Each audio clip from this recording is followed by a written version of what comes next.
Hi everyone, welcome to my channel Malarin Payanam.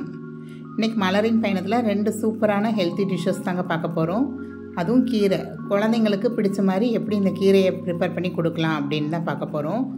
இப்போ வெயில் காலம் வர ஆரம்பிச்சிருச்சு. அதனால உடல் சூடு, கண் எரிச்சல் இதெல்லாம் அதிகமாவே இருக்கு. அதே மாதிரி கீரையை நைட்டு சமைச்சு சாப்பிட மாட்டாங்க, அது செரிமானத்துக்கு ஆகாதும்பாங்க. அதனால் கூடியமட்டுக்கு நம்ம காலையில் பகலில் செய்கிறது, மதியம் பிள்ளைகளுக்கு லஞ்சுக்கு கட்டி கொடுக்கறது அந்த மாதிரி வச்சுக்கோங்க. ஃபஸ்ட்டு நம்ம பார்க்க போகிற கீரை மணத்தக்காளி கீரை. இது குடலில் புண்ணு இருக்குது, வாய்க்கிட்ட புண்ணு இருக்குது, உதடுக்கிட்ட புண்ணு இருக்குது அப்படின்னா கண்டிப்பாக குடலுக்குள்ளே புண்ணு வந்ததுக்கப்புறம் தான் வாயிலே புண்ணு வரும். அதுக்கு இந்த மணத்தக்காளி கீரையை நீங்கள் இந்த மாதிரி சமைச்சு கொடுங்க. கண்டிப்பாக குழந்தைங்களுக்கும் பிடிக்கும். இந்த மாதிரி புண்ணு வராமல் நம்ம தடுத்துக்கலாம். இந்த மணத்தக்காளி கீரையில் சின்ன சின்ன காய்கள் இருக்கும், கருப்பு கலரில் ஒரு மாதிரி சின்னதாக பச்சை கலரில் இருக்கும். ஸோ அந்த காய்களையும் சேர்த்து தான் வைக்கணும். பூ காய் எல்லாத்தையும் சேர்த்து தான் சமைக்கணும். நான் அந்த தண்டை எடுத்து வச்சுருக்கேன் பாருங்களா, அந்த தண்டை கூட வேஸ்ட் பண்ண மாட்டேன். அதில் இத்தனோடு பருப்பு போட்டு அப்படியே போட்டு கொஞ்சம் வெங்காயம் தக்காளி இதெல்லாம் போட்டு சூப்பு மாதிரி ஈவினிங் செஞ்சுட்டேன் அப்படின்னா ஒரு 4 o'clock பசங்க வர்றப்ப டீ காஃபிக்கு பதிலாக ஆளுக்கு ஒரு கிளாஸு கொஞ்சோண்டி உப்பு மிளகு போட்டு அப்படியே அந்த தண்ணியை மட்டும் வடித்து கொடுத்துடலாம். ஸோ அது கூட உங்களுக்கு ஹெல்த்தி தான். ஆனால் நைட்டு கீரை சாப்பிடாம பார்த்துக்கோங்க. ஸோ இது சிறுபருப்பு அப்படின்னு மெட்ராஸில் சொல்கிறாங்க. எங்கள் ஊர் பக்கம்லாம் பாசிப்பருப்பு அப்படின்னு சொல்லுவோம். இது ஒரு 1.5 கரண்டி அதில் புளிக்கரண்டியில் 1.5 கரண்டி எடுத்து நல்லா வறுத்துடணுங்க. லைட்டாக சவக்கிற மாதிரி வறுத்துட்டு அதுக்கப்புறம் தண்ணி ஊற்றி வேக வச்சிங்கன்னா வேகமாகவே வெந்துடும் வறுத்து வைக்கிறப்ப.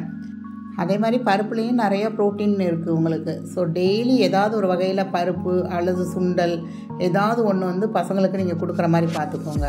ஸோ மெயினாக எங்கள் வீட்டில் சாம்பார் வெங்காயம், இங்கே சின்ன வெங்காயம்னு சொல்லுவாங்க, சாம்பார் வெங்காயம்னு சொல்லுவாங்க. இந்த வெங்காயம் இல்லாமல் வீட்டில் இருக்கவே இருக்காது. விலை கூடனாலும் இந்த வெங்காயம் வாங்கி தான் யூஸ் பண்ணுவோம். எனக்கு விவரம் தெரிஞ்சு நாங்கள் பெரிய வெங்காயம், பல்லாரி வெங்காயம்லாம் ரேராக தான் யூஸ் பண்ணியிருப்பாங்க எங்கள் அம்மாலாம்.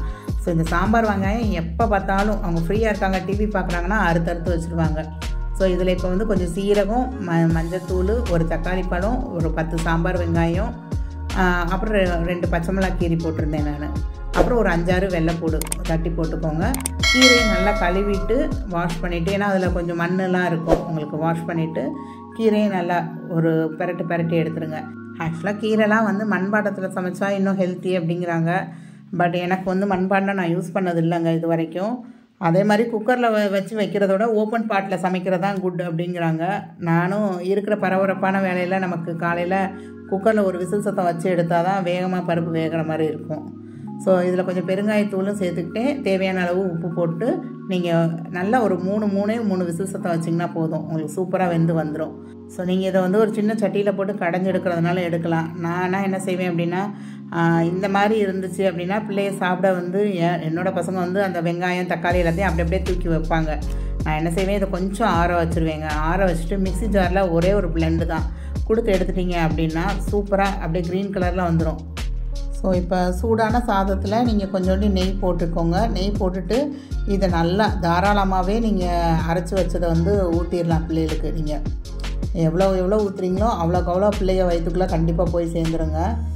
நல்லா பரட்டிட்டு இதை ஸ்கூல் லஞ்ச் பாக்ஸுக்கு கொஞ்சம் லைட்டாக சுட வச்சிடாதீங்க. லைட்டாக ஆறுனக்கப்புறமே நீங்கள் தூக்கி வைங்க. ரொம்ப சூடாக வச்சிங்கனாலும் மேலே தண்ணி வடிஞ்சு இந்த மதியம் சாப்பிட்றப்ப பசங்களுக்கு நல்லா இருக்காது. இந்த மாதிரி பண்ணி கொடுத்து பாருங்கள். கண்டிப்பாக ஏன்னா எல்லாருமே ஒரு ஹாட் பேக் மாதிரி தான் வச்சு பசங்களுக்கு கொடுத்துடுவோம். ஸோ லைட்டாக ஆறுனக்கப்புறம் அந்த ஹாட் பேக்கை பேக் பண்ணுங்கள். நீங்கள் பேக் பண்ணி கொடுங்க. கண்டிப்பாக அவங்க வேணான்னு சொல்ல மாட்டாங்க. உங்களுக்கு கண்டிப்பாக டிஃபன் பாக்ஸில் மிச்சம் இல்லாமல் வந்துடும் உங்களுக்கு.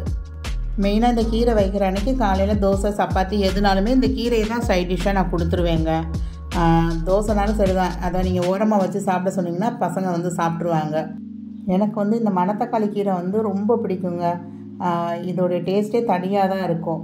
ஸோ கண்டிப்பாக நீங்களும் ஒருக்க ட்ரை பண்ணி பாருங்கள். நெக்ஸ்ட்டு பாலக்கீரை. இந்த பாலக்கீரை நம்ம பன்னீர் பாலக் பன்னீர் அப்படிலாம் பசங்க சாப்பிடுவாங்க பன்னீர் வச்சு போடும் போதில். பட் இது நான் சாம்பார் மாதிரி தாங்க இன்றைக்கி பண்ண போகிறேன். இந்த பாலக்கீரையை வச்சு செம்ம சூப்பராக இருக்கும். நீங்கள் எதுக்குனாலும் சைட் டிஷ்ஷாக தொட்டு சாப்பிட்றதுக்கு, சாதத்துக்குன்னு இல்லை, நீங்கள் வேறு ஏதாவது டிஃபன் ஐட்டம் செஞ்சிங்கன்னா கூட சூப்பராக இருக்குங்க. இது மலைப்பூண்டு மதுரையில் வாங்கினதுங்க, கொடைக்கானல்லேருந்து கிடைக்கிற மலைப்பூண்டு.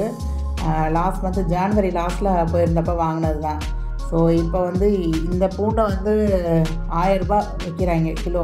750 1000 ரூபா ரேஞ்சில் இருக்குது. ஸோ நான் வாங்கினப்போ 550 560 கேஜி, ஒரு 1/2 kg வாங்கிட்டு வந்திருந்தேன். அதே மாதிரி மோஸ்ட் ஆஃப் த டைம் என்னோடய உணவில் வந்து நான் சாம்பார் வெங்காயம் தாங்க யூஸ் பண்ணுவேன். ஸோ நீங்களும் வந்து அது கொஞ்சம் கூட இருக்குது, டைம் எடுக்குதுன்னு நினைக்காதீங்க. எப்போ உங்களால் முடியுமோ உரித்து ஒரு பாக்ஸில், மறுநாளைக்கு எவ்வளோ தேவை, ஒரு 10 வெங்காயம் தான் தேவையாக இருக்கும். ஸோ அதை மட்டும் உரித்து போட்டிங்க அப்படின்னா கண்டிப்பாக ரொம்ப ஹெல்த்தியானது தான் உங்களுக்கு. ஸோ நெய் வந்து ஒரு குட் கொலஸ்ட்ரால் தாங்க. நெய் நிறையா சேர்க்கக்கூடாது அப்படின்லாம் கிடையாது. நம்ம வந்து இது வந்து ஒரு ஆளுக்கு இவ்வளோ நெய் ஊற்ற போகிறதில்ல. மொத்தமாக 4 பேர் உள்ள ஃபேமிலிக்கு ஒரு டிஷ்ஷில் வந்து நம்ம கொஞ்சம் நெய் ஒரு 25 grams to 50 grams ஆட் பண்ணுறோம்னா அது வந்து நமக்கு உடனே கொலஸ்ட்ராலை கூட்டிடும் அப்படிலாம் கிடையாது. ஸோ ஜஸ்ட்டு சாம்பாருக்கு தாளிக்கிற மாதிரி எல்லாத்தையுமே தாளிப்பு போட்டுக்கிறேங்க. அதில் சாம்பார் வெங்காயம், பூண்டு, அந்த மலைப்பூண்டு வந்து பெருசாக போட்டால் குழம்புலலாம் போடலாம், பூண்டு குழம்புலலாம். இங்கே சென்னையை பொறுத்த வரைக்கும் இந்த மலைப்பூண்டு கிடைக்காதுங்க. மதுரை பக்கம் யாராவது இருக்கீங்க அப்படின்னா கண்டிப்பாக கொடைக்கானல்லேருந்து தான் கிடைக்கும் அது. அதனால் அங்கிட்டு இருக்கவங்களுக்கு தாராளமாக கிடைக்கும். இதுக்கு வந்து பருப்பு நான் வந்து ஒரு 1.5 கரண்டி அதில் காமிச்சலாம். அதே அளவு தான் எங்கள் வீட்டில் எப்போயுமே எடுப்பேன், எந்த பருப்புனாலும். வேக வச்சு எடுத்திருந்தேன். ஸோ தக்காளி வந்து 2 இது அரைச்சி ஊற்றிட்டேன் நான். எனக்கு லைட்டாக புளிப்பு ஸ்மெல் இருந்தால் நல்லாயிருக்கும் அப்படிங்கிறக்காக புளிலாம் போடுறதில்ல, தக்காளி தான் அரைச்சி ஊற்றிட்டேன் நான். எப்பயும் போல் சாம்பாருக்கு தாளிக்கிற மாதிரி தாளிச்சுட்டு எல்லாமே தண்ணியில், அந்த பருப்பு வேக வச்சது தண்ணியிலே வந்து எல்லாத்தையும் போட்டாச்சு. சாம்பார் பொடி கூட வீட்டில் அரைக்கிறது தாங்க, வெளியே கடையில் வாங்குறதெல்லாம் கிடையாது. காயம், பெருங்காயத்தூள். இந்த பெருங்காயத்தூள் வந்து டப்பா வந்து அந்த டப்பா இருக்குது. பட் அது வந்து பெருங்காயத்தூள் வந்து கட்டி பெருங்காயம் வாங்கி நானாக வீட்டில் பிடிச்சிக்கிட்டது தாங்க. அது ஒரு நாள் உங்களுக்கு செஞ்சு காமிக்கிறேன். ஸோ கீரையை நல்லா அலசி இது பண்ணிவிட்டு நீங்கள் போட்டுக்கோங்க. இந்த கீரையில், பாலக்கீரையில் வர தண்டையுமே நான் வந்து சூப்பு தாங்க போடுவேன். ஸோ எப்பயுமே ஏதாவது ஒரு கீரை இருந்தது அப்படின்னா தண்டு வந்து உள்ளே போகிறப்ப நமக்கு கடிக்கிறப்ப பசங்க வந்து சாப்பிட மாட்டாங்க. அதனால் தண்டை வந்து கீரை ஆக்கிறது. இது சத்து மாவு கஞ்சி. ஸோ காலையில் எழுந்திரிச்சா ஆளுக்கு ஒரு கிளாஸு அவ்வளோதான் கொடுப்பேன் நான். ரொம்ப பெரிய கிளாஸ்லாம் கொடுக்க மாட்டேன். ஒரு சின்ன கிளாஸில் வந்து ஒரு சத்து மாவு கஞ்சி, அப்படி இல்லைன்னா சுக்காப்பி பொடி தயாரித்து வச்சுருப்பேன், அது ஏதாவது கொடுத்துட்டு, என்றைக்கெல்லாம் கீரை வைக்கிறேனோ கண்டிப்பாக அன்றைக்கி வந்து தோசை சப்பாத்தி ஏதாவது ஒரு டிஃபன் தான் இருக்கும்.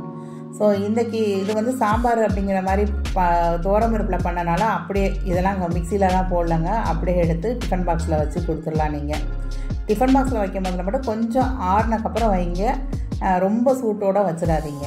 மேக்ஸிமம் இந்த கீரை சாதம் கொடுக்குறப்ப வந்து அப்பளத்தை சைட் டிஷ்ஷாக கொடுத்தீங்கன்னா கண்டிப்பாக குழந்தைங்க விரும்பி சாப்பிடுவாங்க. இந்த மாதிரி சாம்பார் செய்யும் போதில் எங்கள் அப்பாவோட அம்மா வந்து எப்பயுமே முருங்கைக்கீரை நல்லா ஒரு கைப்படி அளவுக்கு எடுத்து அதையும் உள்ளே போட்டுருவாங்க. உங்களுக்கு நல்லா அந்த சாம்பார் பருப்பு ஏற்கனவே வேக வச்சுருப்போம்ல, ஸோ திரும்ப வந்து நம்ம ஒரு சொத்தோ 2 சொத்துக்கு வைக்கிறப்ப அந்த இது சூப்பராக வெந்து வந்துடும் உங்களுக்கு. அதுவும் நல்லா டேஸ்ட்டாக இருக்கும் உங்களுக்கு. ஸோ கண்டிப்பாக இந்த 2 டிஷ்ஷுமே உங்களுக்கு பிடிச்சிருக்கும்னு நினைக்கிறேன். தேங்க்ஸ் ஃபார் வாட்சிங் த வீடியோ. கண்டிப்பாக உங்களுக்கு எது பிடிச்சிருந்ததுங்கிறத கமெண்ட் பண்ணுங்கள், லைக் பண்ணுங்கள். சப்ஸ்கிரைப் பண்ணாமல் பார்க்குறவங்க கண்டிப்பாக சப்ஸ்கிரைப் பண்ணிவிட்டு பாருங்கள்.